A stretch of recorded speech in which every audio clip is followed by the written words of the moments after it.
E salve, salve, gente boa, tudo bem? Seja bem-vindo, muito bem-vindo ao canal. Nesse vídeo muito importante a gente vai falar sobre a primeira ressurreição. É de corpo e alma? Vem comigo até o final, sai daí não.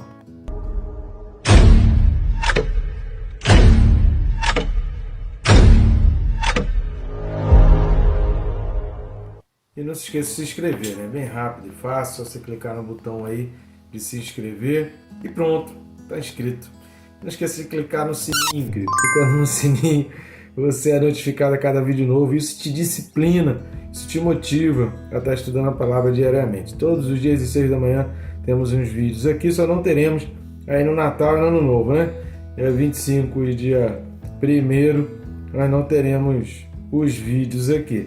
Mas dos outros dias, diariamente às 6 da manhã, estamos trazendo a palavra de Deus explicada versículo a versículo, um trabalho inédito, não tem trabalho igual no YouTube.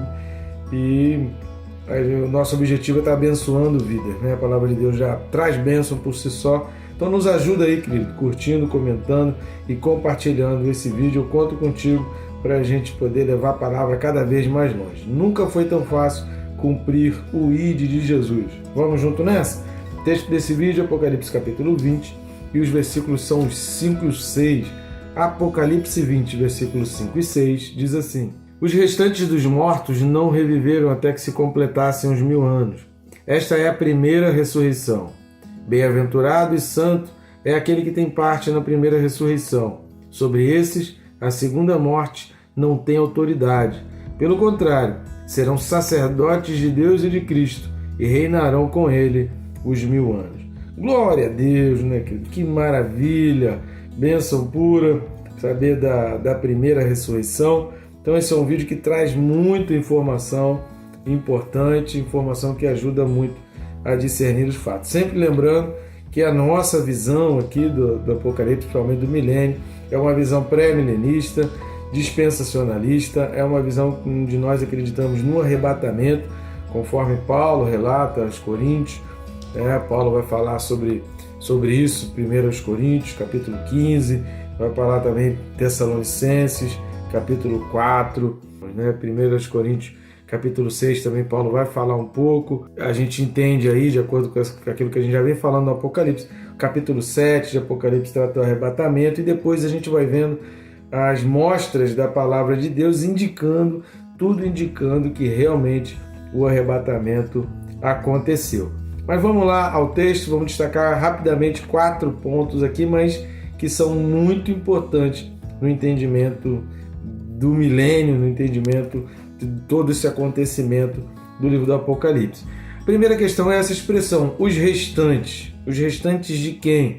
Lembra que o texto está falando no versículo 4 dos tronos, daqueles que estão sentados no trono julgando, dos decapitados. João fala que ele viu ainda os decapitados por causa do testemunho de Jesus e da palavra de Deus. Então João está falando aqui daqueles que reinaram com Cristo, daqueles que ressurgiram, daqueles que fizeram parte da ressurreição, então. E aí, se existe um grupo que são os que ressurgiram, tem o restante. São exatamente, por isso que se você assistiu o vídeo anterior, você vai verificar que a gente entende aquela questão dos que se deixaram marcar, da marca da besta ali, são exatamente a distinção dos dois grupos. Um grupo ressurgiu e foi testemunha e é fiel e vai reinar com Cristo. O outro grupo é o restante, são exatamente os restantes. São os não salvos, são aqueles não cristãos. Quem não aceitou a Cristo, quem não vai ressuscitar com Cristo, quem não aceitou a Cristo antes da morte, não vai ressurgir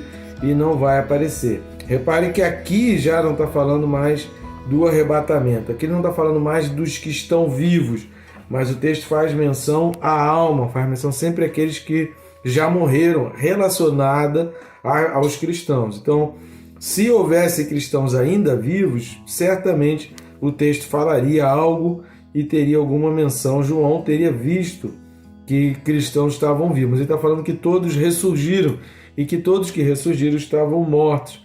E aí fala da primeira ressurreição. São exatamente todos aqueles que acreditaram, né, e todos aqueles que aceitaram a Jesus Cristo e confessaram a Jesus. O restante são os não cristãos.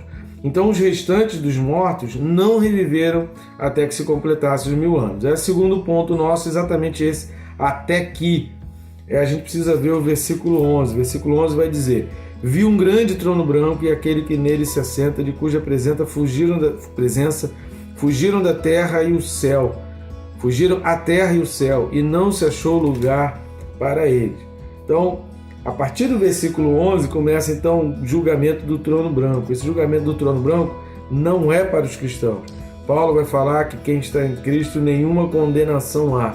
O julgamento do trono branco é somente para dar o veredito de condenação. Se você assistiu o vídeo passado, a gente falou que os cristãos julgarão os anjos caídos e julgarão também os ímpios, o povo que não aceitou Jesus. É naquele momento, a partir do versículo 11, que vai ocorrer isso. A gente vai ver que está falando ali, que vai ser julgado um por um. Então, aquele é o momento em que o que a gente falou no vídeo passado vai acontecer, o do julgamento do trono branco, onde os cristãos que já ressurgiram, que já estão reinando com Cristo, já passou 1000 anos também, tem ainda um intervalo de 1000 anos entre essa primeira ressurreição e o julgamento do trono branco, né? Vamos falar assim para a gente entender melhor. Tem essa diferença aí de 1000 anos. E aqueles que estão com Cristo estão reinando juntamente com Ele. Então, só após o milênio é que esses restantes aqui eles vão surgir. Então, eles vão ter que esperar ainda 1000 anos. Por quê?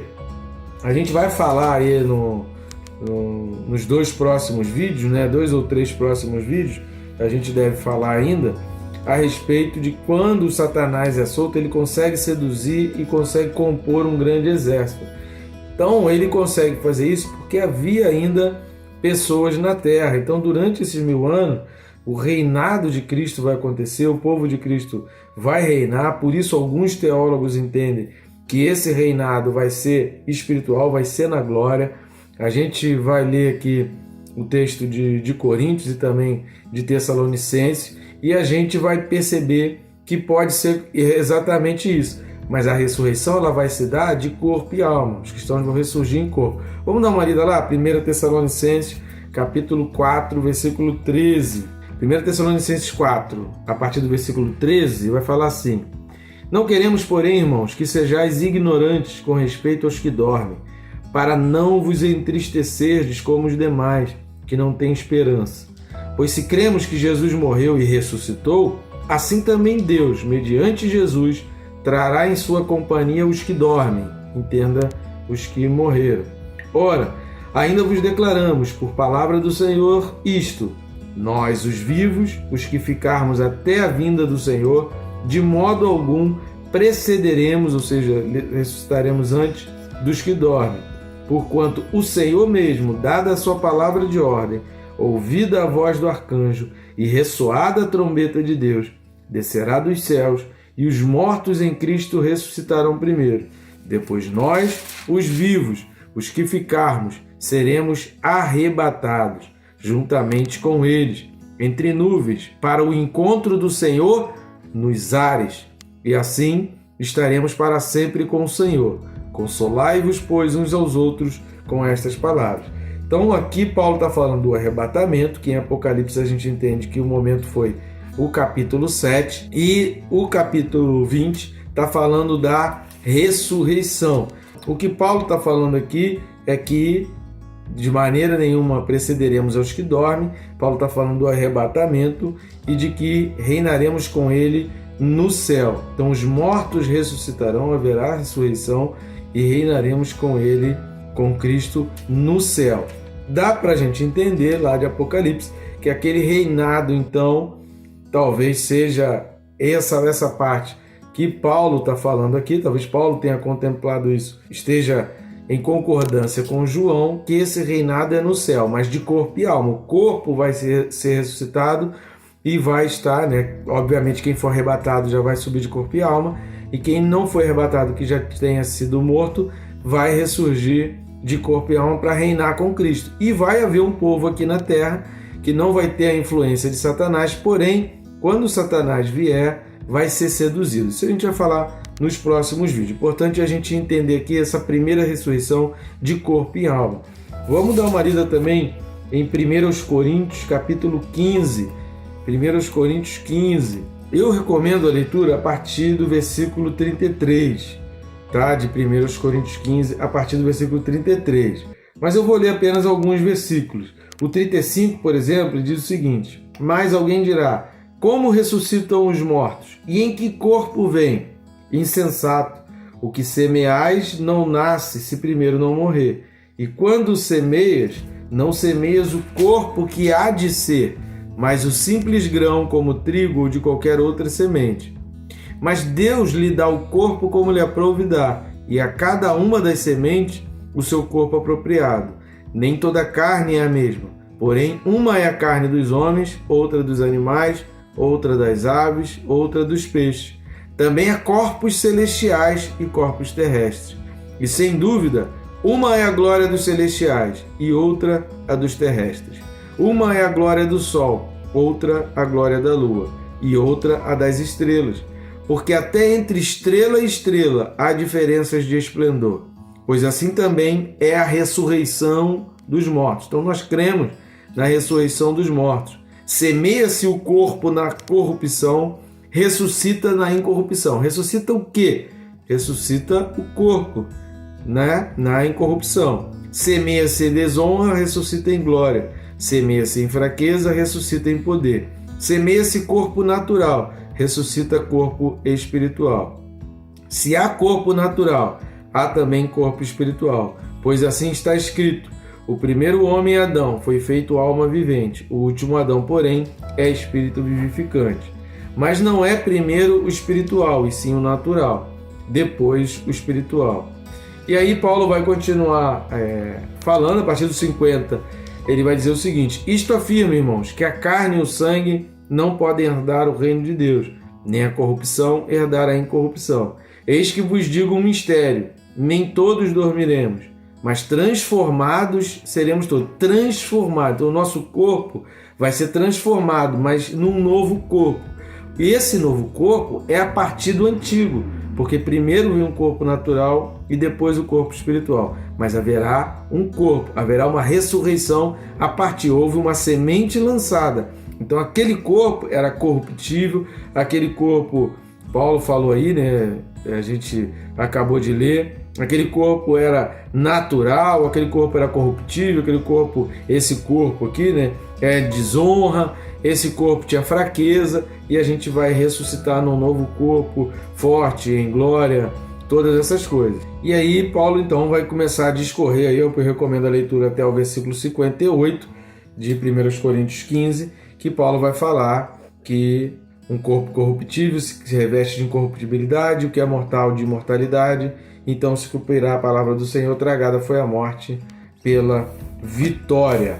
Ou seja, a ressurreição, ela é real, ela é prometida. Paulo confirma isso tanto aos Coríntios quanto em Tessalonicenses, e a transformação do corpo baseado no corpo que foi lançado na terra. É como uma semente que morre, e o corpo que nasce não é o mesmo da semente, é um outro corpo novo, vivificado em Deus. Então a primeira ressurreição é isso, queridos, é de corpo e alma, e essa ideia de que esse reinado vai se dar no céu, ainda não é na terra. O novo céu, a nova terra, a nova Jerusalém, vai acontecer depois dos 1000 anos.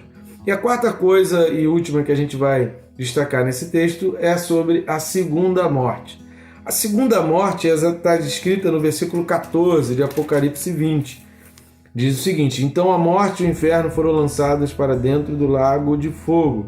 Esta é a segunda morte, o lago de fogo. Então o lago de fogo é a segunda morte. Por isso a palavra de Deus vai dizer que aqueles que aceitaram Jesus não passam pela segunda morte. Por isso essa questão da bem-aventurança. Por isso, bem-aventurado. É a quinta bem-aventurança do livro do Apocalipse. É essa, né? Bem-aventurado e santo é aquele que tem parte na primeira ressurreição. Sobre estes, a segunda morte não tem autoridade. Por quê? A segunda morte é o lago de fogo. E a segunda morte só acontece para os condenados. A segunda morte só acontece para os que não foram lavados e remidos. A segunda morte só acontece para aqueles que não tiveram seus pecados perdoados. Então, quem ressurgiu com Cristo não vai passar pela segunda morte. Então, os cristãos ressurgirão para sempre, mas os ímpios irão para o inferno. Todos vão ressuscitar, seja cristãos ou ímpios, vão ressuscitar. Os cristãos vão ressuscitar antes do milênio e vão ressuscitar para reinar com Cristo na glória eternamente. Os ímpios vão ressuscitar depois do milênio, porque ainda vai juntar ímpio durante o milênio, vai ter aquele que vai ser seduzido ali no final do milênio por Satanás, e rapidamente já vai ser todo mundo absorvido e condenado. Então, todos os mortos que morreram sem Jesus, a partir do versículo 11 de Apocalipse 20, serão julgados, ressuscitarão para o julgamento. E o julgamento será apenas para decretar a sentença de condenação em direção à segunda morte. Quem não quer passar pela segunda morte, precisa aceitar Jesus e conviver com os cristãos em vida, porque é com eles que a gente vai conviver eternamente na glória com Cristo. Tá bom, gente boa? É isso que Deus deseja para você. Não tem como reinar com Cristo na glória, querido, sem participar da vida aqui com Deus. É possível que pessoas aceitem Jesus no leito de morte, né? Tenham seus pecados perdoados. O ladrão da cruz aceitou Jesus e reconheceu como Senhor, né? Ele próprio mesmo disse Senhor. Já minutos antes, né? Eu ia falar véspera, mas não foi um dia anterior, né? Foi minutos antes de morrer, né? Ele aceitou Jesus. E a palavra de Jesus foi para ele: hoje mesmo estarás comigo no paraíso. Então, a partir da morte, a gente já está iniciando esse projeto, mas só em espírito, não na ressurreição do corpo. A ressurreição vai acontecer aqui em Apocalipse capítulo 20. Tem o arrebatamento e então a ressurreição. Alguns entendem que está se falando de um mesmo momento aqui, né? De um mesmo momento. Mas, de acordo com Paulo, de maneira nenhuma nós precederemos aqueles que dormem na hora da ressurreição. Então, na hora do arrebatamento, será também o momento da ressurreição. E aí fica exatamente essa grande dúvida, porque aqui ele está dizendo que os restantes de mortos não reviveram até se completar esse 1000 anos. Esta é a primeira ressurreição. Bem-aventurado e santo é aquele que tem parte na primeira ressurreição. Sobre este, a segunda morte não tem autoridade. Não significa que esteja acontecendo naquele momento, mas são os que tiveram parte na primeira ressurreição, que inclui o arrebatamento e o ressurgir dos mortos, recebendo então todos um novo corpo. Todos seremos transformados, como disse Paulo. Tá bom, gente boa? Que Deus te abençoe rica e abundantemente.